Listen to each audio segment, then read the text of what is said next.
Nuestra mesa de coyuntura con Claudio Flores. ¿Cómo estás, querido Claudio? Muy buenos días. Buenos días, querido Mario. Un placer estar aquí en la mesa de once. Igualmente y con Rafael Cardona. ¿Cómo estás, Rafael? Hola, ¿qué tal? Mucho gusto en saludarlos este domingo. Bueno, pues a ver, varios puntos que revisar. Empezamos, Rafael, si te parece contigo. Estaba ya cantado, pero finalmente se dio la salida de Alfonso Durazo de la Secretaría de Seguridad Pública. Y bueno, el viernes, algunos pensábamos que se podía guardar para el fin de semana, pero el mismo viernes el presidente del observador anuncia no solamente a nosotros, sino a la nombrada, quién será la nueva secretaria de Seguridad, una funcionaria que ha estado con él desde hace muchos años, que ha hecho tareas en algún momento de seguridad, de coordinación de gabinete con el propio Marcelo, que estuvo con Andrés Manuel López Obrador como jefe de gobierno, que ahora hizo tareas como las de el tema de los puertos y que ahora pues le encomiendan una secretaría que creo yo está muy disminuida por el peso que tiene la Secretaría de la Defensa Nacional en tareas de seguridad. Así que, a ver, Rafael, empezamos contigo con este Pues de los movimientos. mira, Mario, yo creo que estamos aquí en un concurso de fidelidades contra aptitudes. Al señor Durazo lo premian con una candidatura y la posibilidad de gobernar Sonora, cuando en realidad no resolvió mayor cosa. Se dedicó a hablar y hablar, es un buen orador, es un maestro del mareo verbal, o como diría mi querido Claudio, es el dueño de una narrativa mareadora. Entonces, en la narrativa de su torbellino, el señor entrega unas cuentas verdaderamente ridículas en materia de seguridad y se va a intentar el gobierno de Sonora, donde no tiene las cosas fáciles y donde, pues, si las oposiciones se organizan, podrán dar una pelea importante. Y en el caso de Rosa Isela, pues a mí me sorprende mucho que le hayan dado la coordinación de los puertos y la marina, cuando los puertos y la marina ya son responsabilidad de las Fuerzas Armadas. O sea, llegó a no enterarse de nada porque no le dio tiempo y a no hacer nada porque le dio menos tiempo. Y de ahí le anuncian prácticamente por el radio, Por por la la televisión, televisión o sí, por, sí, sí. como se haya enterado en la mañanera, que le van a dar este encargo, que pues a mí me parece que son las dos graves materias del trípode de problemas que tiene el gobierno federal: la inseguridad pública, que Sí. no se arregla, la salud, que está amenazadísima, y la economía, que está dando tropezones. Pero pues al presidente lo que le importa es la lealtad. No le importa si pone en los cargos a una pandilla de incapaces, de improvisados o de simples personas que pasan de la Escuela de Periodismo Septién García a la seguridad Ay. pública en un país lleno de cadáveres. Sí, yo creo que ahí el saldo, digamos, las condiciones a las que recibe la Secretaría son muy complicadas por varias razones. Uno es la falta de cambios significativos. En todo caso, lo que más puede presumir el gobierno, me parece, es el freno o la velocidad de crecimiento en algunas tendencias, que creo que es Exacto. discutible y se vale además que un funcionario que sale del cargo argumente lo que le salió bien. Lo que creo que es un error es decir, ya no hay territorios que gobierne el narco, cuando hay suficiente evidencia, apenas esta semana en Bueno, Veracruz, cuando las pero fosas hay ahí están. 40 y tantos muertos, ¿sí? Hay de pronto, cuando él está diciendo que hizo las cosas muy bien, y aparece otra enorme pila de Así cadáveres en es. Guanajuato. O sea, la Entonces, pues, estrategia, ¿de qué se trata? incluso comunicacional, es un error porque te colocas en un terreno donde no la vas a ganar. Tú puedes argumentar procesos, puedes argumentar algunas tendencias, pero decir que el país ya mejoró y ya no tiene los problemas del Pero, territorio no se sostiene. A ver, Claudio, ¿cómo ves este y el otro? La llegada en un contexto donde lo que parece que ha ocurrido es que más allá de la capacidad personal de la nueva secretaria, que no tengo ningún elemento para regatearle, lo que creo es que de pronto hay diseños institucionales que debilitan las posiciones. Pasa un poco con la secretaria Sánchez Cordero, donde más allá de su Exacto. capacidad, pues a la Secretaría le han quitado dientes. Bueno, a la Secretaría de Seguridad Pública le quitaron la Guardia Nacional, que era la Policía Federal, que era la pieza central con la que operaba. Entonces, llega a una posición militarizada por todos lados, por la nómina, por la ley, por funciones, por coordinaciones, y creo que no es la mejor manera de iniciar. ¿Cómo ves? Tres elementos que me parece que destacaron en esta noticia del viernes pasado. Primer asunto, lo que ya tocaron, que es el presidente anunciando un nombramiento para la sorpresa de la nombrada, ¿no? Que es, vaya que ilustra, digamos, cierta, por llamarle en términos positivos, Mario Rafael, cierta espontaneidad y naturalidad de este gobierno. Segundo elemento, el presidente en la presentación de la figura de Rosa Isela Rodríguez destaca no sus años de experiencia, prácticamente 20 años trabajando para distintos gobiernos, digamos, de la Ciudad de México, desde Marcelo Ebrard hasta Claudia Sheinbaum, pero no destaca eso. Lo que destaca es que viene de abajo, destaca que es originaria de la Huasteca Potosina, de una familia humilde, y después se va hacia el tema del periodismo, periodista de profesión, fue reportera de La Jornada, y el asunto que viene en la Secretaría de Gobierno de Claudia Sheinbaum. Interesante como segundo elemento comunicacional y narrativo, Mario Rafael, que se destaque más el origen de su experiencia, ¿no? Que eso es muy coherente con el discurso del presidente, es el tipo de figuras que parecen gustarle al presidente, discretas, trabajadoras, humildes, pero sobre todo obedientes, que me abre la tercera reflexión que quisiera compartir sobre la materia con ustedes, que es ¿qué gana el gobierno federal? ¿Qué gana el presidente López Obrador con el nombramiento de Rosa Isela? Gana 4 cosas, Mario Rafael. 1, de una figura obediente. 2, una figura alineada con el presidente, pero también con Claudia Sheinbaum. No olvidemos que Claudia Sheinbaum también está en un proceso de suspirar por esa, digamos, candidatura para la elección presidencial del 2024. Coloca un alfil en una posición interesante del gobierno federal. Tercer elemento, reduce cualquier posibilidad de conflicto con los militares, con el ejército, con la marina. Va a ser alguien que ya tenía esta relación, digamos, diría yo, no sé si horizontal o de plano subsumida ante el poder militar en puertos y aduanas.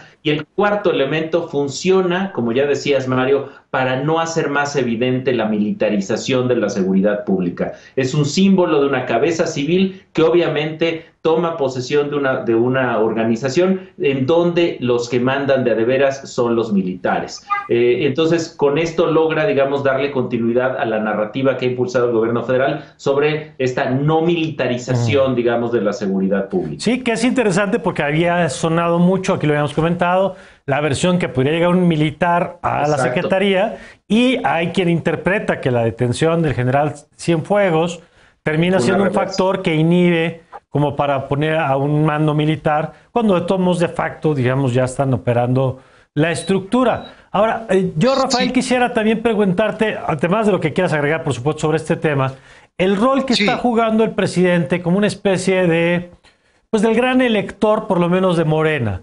Porque la semana tuvimos otras noticias. La reunión con Tatiana Cloutier, quien había sonado, ella incluso había jugado con la posibilidad de ser candidata para Nuevo León, y dice, no voy. Y el mismo viernes tenemos otro tuit de Santiago Nieto, donde dice, pues yo digo, un poco la lectura que hacemos es, yo sí quería, pero me dijeron que mejor me quede, pero no se pudo y me quedo en la UIF y ya no me voy a competir a Querétaro. A ver, Rafael. Mira, yo solamente quisiera agregar una última cosa en relación con lo de Rosa Isela, y es lo siguiente. Es muy fácil entender este movimiento, sobre todo a la luz de las declaraciones últimas de Olga Sánchez Cordero, quien dijo que el machismo y la discriminación hacia la mujer también se daban en el gabinete de seguridad del presidente de la República, en el cual ella opina cosas y no le hacen caso porque es mujer. Después adujo una hipersensibilidad en cuestiones de género, pero yo veo que hay una relación fácil de entender. Mientras en el Gabinete Federal de Seguridad se decía una mujer colocada en el segundo puesto de la jerarquía administrativo-política del país, que a las mujeres no se les atiende y no se les toma en serio, entonces el presidente acalla esas críticas, las de ella y las de cualquier otra mujer que quiera hacer eco de esa declaración, eso que lo entiendan Marta Lamas y las personas que se encargan de esto del feminismo, Yo simplemente lo apunto y entonces le entregas esto a Rosa Isela, que con toda su historia de triunfos meritorios en la vida, no puede con ese cargo. Punto. No puede. Y menos si ese cargo va a ser simplemente decorativo, porque todo lo va a hacer la Guardia Nacional. Bueno, ¿y el otro tema cómo lo ves? Y en cuanto a que el presidente está escogiendo a su gente para los próximos procesos de gobiernos estatales, me parece que es lo que ha venido haciendo desde el principio. El presidente dice que él no se mete en la vida de Morena, y a lo mejor no se mete en la vida de Morena, pero le dice a Morena quiénes pueden ser y quiénes no pueden ser sus candidatos. Y deja los pleitos en manos de su ex secretario de Asuntos Legislativos, el señor Mario Delgado, que tiene también las mismas características de obediencia y silencioso comportamiento frente a las decisiones del presidente de la República, a quien todo le debe, mucho más que a Marcelo. A ver, y Claudio, ¿cómo ves ese proceso que va de la mano ya de la construcción de candidaturas, de los superdelegados que también aspiran, de la propia dirección de Morena, que mencionaba ahorita Rafael, que ya finalmente llega Mario Delgado a esa posición, no libre de oposición, porque ahí tienes a Porfirio Muñoz Ledo en reunión con otros cuadros de Morena formando una corriente, es decir, esa historia tampoco está del todo resuelta, pero ¿cómo ves esta parte de selección de candidaturas? Mira, yo creo, Mario, que esto es una consecuencia de lo que sucedió en Hidalgo y en Coahuila. Es decir, ¿qué le pasó a Morena que fracasó estrepitosamente en ambos estados en la elección reciente, perdiendo prácticamente todo en Coahuila y perdiendo mucho, digamos, para la potencia que uno asume que tiene Morena hoy en el país? Una figura como López Obrador con aprobaciones arriba del 60%, uno diría, pues la tenían ganada. Pero ¿por qué no la ganaron, Mario, Rafael? Porque se estaban peleando por los pleitos internos, justamente con las candidaturas, candidatos para Hidalgo que se enteraron o que lograron ser candidatos pues al cuarto para las ya merito, a las pocas semanas rumbo a la elección, y yo creo que por eso lo que vamos a ver ahora desde el gobierno federal es un impulso y un control mucho más fino rumbo a la elección del 2021 de quiénes son los candidatos, quiénes tienen mejores probabilidades, eliminar la conflictividad interna, digamos, de Morena, que lastró las aspiraciones de muchos candidatos y candidatas en Hidalgo y Coahuila, y vamos, yo creo, a ver en el futuro próximo, Mario, Rafael, al presidente imponiendo, digamos, su punto de vista, interviniendo de manera más directa en la elección constituyéndose sí como el gran elector en estos procesos, porque son más de 3,500 posiciones, me parece que va a haber en puestos de elección. Imagínate elegir esa lista en todos los estados donde va a haber elecciones, Mario. Que no deja de ser algo que ya hemos visto antes. Es muy priista, digamos, esto de que el presidente sea la cabeza del partido. La novedad es porque el presidente dice que no lo hace y luego se junta con dos y después de que se junta con ellos dicen que siempre no. Lo cual, por eso nada más llamamos la atención. Digo, al final es el acuerdo entre el partido y el gobierno. Exactamente. Sí, justo lo que estamos viendo es esa contradicción, ¿no? Porque si eso es cierto, entonces ¿por qué Santiago Nieto decide, digamos, no ir por la gubernatura de Querétaro a partir de charlar con el presidente? De acuerdo. ¿No? Y lo mismo con Tatiana Cloutier. Finalmente, Rafael, a reserva de que lo estemos analizando, porque el tema va a seguir, ¿tú crees que el movimiento de gobernadores de oposición que trae este tema del pacto fiscal y algunos hasta del pacto federal tiene gasolina para crecer de aquí a la elección, por lo menos, o se desinfla pronto? Mira, yo creo que va a seguir siendo una piedra en el zapato, pero no va a ser más que eso. Bueno, quizás evolucione de piedra en el zapato a mosca en la oreja, pero hasta ahí. ¿Y por qué? Porque todo el mundo está jugando a sabiendas de que el juego no funciona. El presidente les dice que hagan una consulta, y ellos dicen que sí van a hacer una consulta y hacen unos simulacros de consulta como lo que hizo Alfaro con los ganaderos jaliscienses, a sabiendas de que el artículo 11 de la ley de la consulta popular prohíbe expresamente la posibilidad de consultas en materia de ingresos para el Estado Nacional. No se pueden hacer consultas fiscales porque todos diríamos que no queremos pagar impuestos. Entonces, es una simulación de los dos lados, una simulación total. el presidente simula que se enoja y ellos simulan que están enojados. Pero a final de cuentas, aquí, como dijo el cura, no hay más cera que la que arde, señor obispo. Y tendrán que iluminar sus parroquias con las velitas que el gobierno les dé, les guste o no les guste. De acuerdo.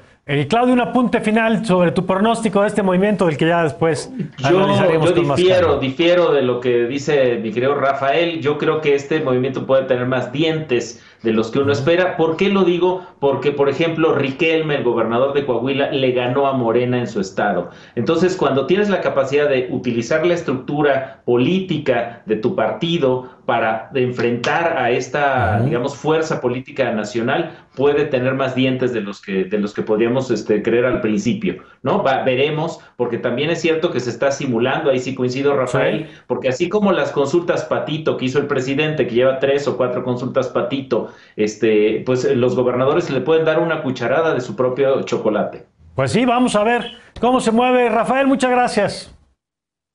Muchas gracias y esperemos el chocolate. Eso. Gracias, Claudio. Muchas gracias, feliz domingo. Gracias a los dos. Vamos a una pausa. Regresamos con Marta Lamas y Mauricio Merino aquí en la Agenda Pública.